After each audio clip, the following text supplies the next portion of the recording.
প্রশ্নকারী সালাম লিখেছেন আসসালামু আলাইকুম, সবাই উত্তর দেন। কেহ কেহ ইসলামে কোনো রাজনীতি ও কেহ কেউ বলে ইসলামে কোনো রাজনীতি নাই, যদি থাকে কোরআন হাদিস মতো বুঝিয়ে বলুন। রাজনীতির আলোচনা আমি করি না। আপনি যতই চেষ্টা করেন রাজনীতির আলোচনা করতাম, আমার এখন 1000 টাকা দিলে আমি রাজনীতির কোনো প্রশ্নের উত্তরে দিতাম না, জানলেও দিতাম না। বড় মুসিবত এই জমানায়, এক দলের নেতার লেগে দোয়া করলে আরেক দল বেজার। আপনি আবার কোন জায়গায় নামাইবেন? না, ইসলামের ব্যাপারেও আমি এই ওয়াজ মাহফিলে কইতাম না, ঝামেলা আছে, ঝামেলা আছে। আমি রাজনীতির আলোচনা থেকে দূরে থাকি, আমি দূরে থাকি ব্যক্তিগতভাবে, আমি সাফারার।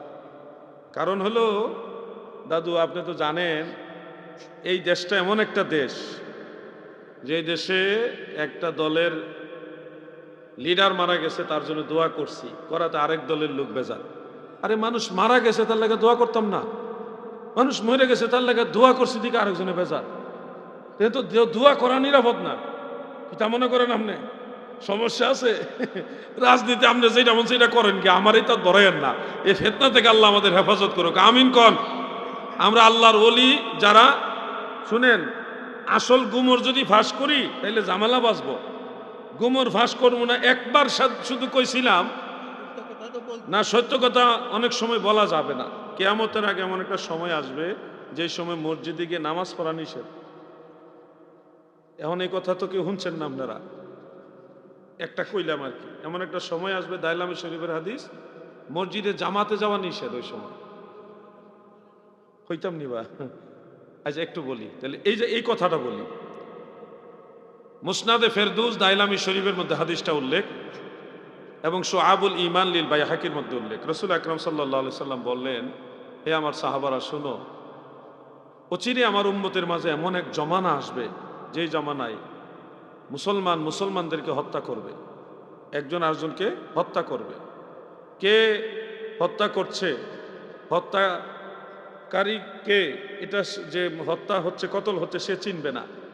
কেন তাকে মারতেছে সে জানবে না, এবং যে মারতেছে সেও জানে না কেন মারতেছে, টাকা পয়সা মেরে ফেলতেছে। এই কথাগুলো নবীজি বলতেছেন।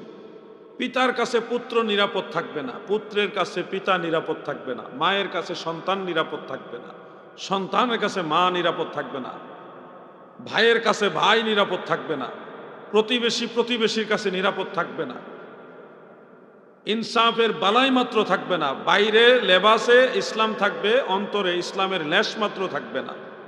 জবানে কোরআন তেলাওয়াত থাকবে কিন্তু অন্তরে ঈমান থাকবে না। নবীজি কথাগুলি বলে গেছেন। জবানে কোরআনের আয়াত থাকবে কিন্তু অন্তরে ঈমান থাকবে না। রোজা থাকবে, এত সুন্দর রোজা রাখবে, যেই রোজার দিকে তাকাইলে মনে হবে, হে আমার সাহাবারা, তোমাদের রোজা হয় নাই। এত সুন্দর তেলাওয়াত করবে, যাদের তেলাওয়াতের দিকে তাকালে মনে হবে তোমাদের তেলাওয়াত কিছুই হয়নি। তারা এত সুন্দরভাবে নামাজ পড়বে, তাদের নামাজ দেখলে মনে হবে তোমাদের নামাজ হয়নি। কিন্তু তাদের কণ্ঠনালীর নিচে ঈমান থাকবে না, তাদের হাত থেকে অন্য মুসলমানরা নিরাপদ থাকবে না। এইভাবে নবীজি বলতেছেন। এক পর্যায়ে সাহাবাই কেন প্রশ্ন করলেন, ইয়া রাসূলুল্লাহ, তখন মুসলমানদের যারা সঠিক মুসলমান তারা কি করবে, তাদের করণীয় কি? দয়াল নবীজি তখন বললেন, তখন তোমরা নিজের জবানকে লাগাম টানবে এবং ঘরের মধ্যে নিজেকে আবদ্ধ রাখবে। সেদিন আয় পড়ছে না, পুরা সব মিলে গেছে সিমটম।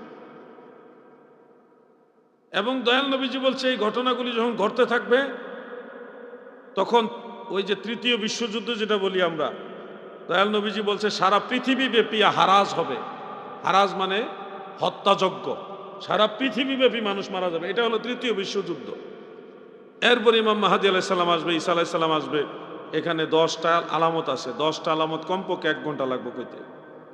এগুলি ঘটবে, নবীজির হাদিসের মধ্যে এগুলো আছে, আমরা জানি। এই ঘটনাগুলি আমরা দুই চার পাতা পড়ছি বিদায় এগুলি আমরা জানি।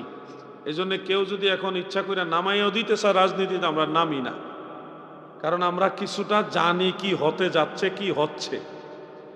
একটা শুধু গত 6-7 মাস আগে একটা কথা শুধু বলছিলাম, আলেমদের মাথা গরম হয়ে গেছিল, আমাদের জাতি ভাই যারা, তাদের মাথা গরম হয়েছিল। খেলাফত নিয়ে একটা কথা কইছিলাম, যে খেলাফত করেন, 30 বছর পরে তো নবী বলছে খেলাফত থাকবে না, তাহলে এখন এটা কোন খেলাফত? খালি এদ্দুর কইছিলাম, সহি মুসলিমের মধ্যে আছে 30 বছর খেলাফত থাকবে, এরপরে খেলাফত থাকবে না, তাহলে এখন কোন খেলাফত? আপনারা কোন খেলাফত খুঁজতেছেন? আলেমদের মাথা গরম হয়েছে, এই জেহাদি কিতা কয় এটা। এই জন্য বলছি সব কথা জানলেও বলা যাবে না। আপনি জানেন বিদায় সব কথা সব জায়গায় বলবেন না, তাহলে বিপদে পড়ে যাবেন।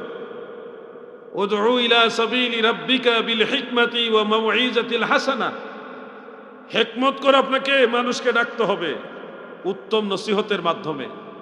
আমার কথাগুলো আসলে আশা করি আপনারা বুঝতে পারছেন। আমি যত জায়গায় প্রশ্ন করার সুযোগ দেই, প্রথম কন্ডিশন দেই কোনো রাজনৈতিক প্রশ্ন করবেন না। রাজনীতি যারা করে, আমি জানি এখানে অনেকে রাজনীতি করেন, রাজনীতি যারা করে তাদের যে অবস্থান আর আমাদের যে মানহাজ, এটার সাথে অনেক বেশ কম। কথা বুঝছেননি? এটুকুই বললাম যে আমরা আমাদের জন্য এই কাজ না, যারা করার তারা করেন, আমরা আল্লাহ বিল্লাহ করি। মুজাদ্দিদ আলফিসানি যখন ইসলাম বাদশাহ আকবরের কাছ থেকে সিনাই নিয়ে ইসলাম কায়েম করলেন, তখন সবাই ধরে নিয়ে গেছে যে মুজাদ্দিদ সাহেব মনে হয় রাষ্ট্রীয় ক্ষমতার মাসনাদে বসবে। তো উনি বললেন, না, এটা আমার কাজ না, আমার কাজ আরেকটা, আমার কাজ হলো খানকায়, তোমরা দেশ চালাও, আমি খানকা চালাই, আমি ইসলামের সেবক। বাস এটুকুই থাকুক, রাজনীতিতে আমাকে নামাবেন না, এই ধরনের বিষয় আমি আলোচনা করি না দয়া করে। আচ্ছা, কোন আমাদের দেশটা দারুল হরব না দারুল ইসলাম, আমরা কোন দিকে? আমাদের দেশটা আসলে দারুল হরব নয়, দারুল ইসলামও নয়, আমাদের দেশটা হলো দারুল আমান। দারুল আমান মানে নিরাপদে সবাই যার যার ধর্ম পালন করার সুযোগ আছে, এটাকে বলা হয় দারুল আমান। আর দারুল হরব মানে যেখানে ইসলাম পালনের সুযোগ নাই, জেহাদ করা ফরজ হয়, ওইটাকে বলা হয় দারুল হরব। ইসলাম রক্ষা করার জন্যে কাফের মুশরিকদের সাথে যুদ্ধ করা ওই জায়গায় ফরজ হয়ে যায়। আর দারুল ইসলাম মানে যেখানে সামগ্রিকভাবে ইসলামই প্রাধান্য পায়, ইসলামের বিরুদ্ধে কথা বললে শাস্তি হয়, এটাকে বলা হয় দারুল ইসলাম। তো তিনটার মধ্যে আমাদের বাংলাদেশে সব ধর্মের মানুষ স্বাধীনভাবে যার যার ধর্ম পালনের সুযোগ আছে। মুসলমান ধর্মের বিরুদ্ধে, ইসলাম ধর্মের বিরুদ্ধে কিছু বললেও শাস্তি হয়, হিন্দু ধর্মের বিরুদ্ধে কিছু বললেও শাস্তির বিধান আছে। সব ধর্মেরই একটা ধর্মীয় নিরাপত্তা এই দেশের সংবিধান করছে। এই জন্যে বাংলাদেশকে বলা হয় দারুল আমান। বলেন, দারুল আমান মানে সব ধর্মের মানুষ নিরাপদে যার যার ধর্ম পালন করার অধিকার রাখে। যেমন আজকের মাহফিল আমরা করতে পারছি, সরকারের পক্ষ থেকে, আইন প্রশাসনের পক্ষ থেকে সেই সুযোগ আমাদের দিয়েছে। আবার হিন্দুরা মন্দিরে পূজা করতেছে, খ্রিস্টানরা তাদের প্যাগোডার মধ্যে কি বলে কিতা জানে করে, জানিও না ভালো করে, প্রার্থনা করতেছে। হ্যাঁ, ধরেন এইভাবে প্রত্যেক ধর্মের লোক যার যার ধর্ম পালন করতেছে, এটাকে বলা হয় দারুল আমান। এই ধরনের জায়গার মধ্যে জুমা পড়তে পারবেন যদি শরঈ দৃষ্টিতে এটা মিসরে জামে হয়।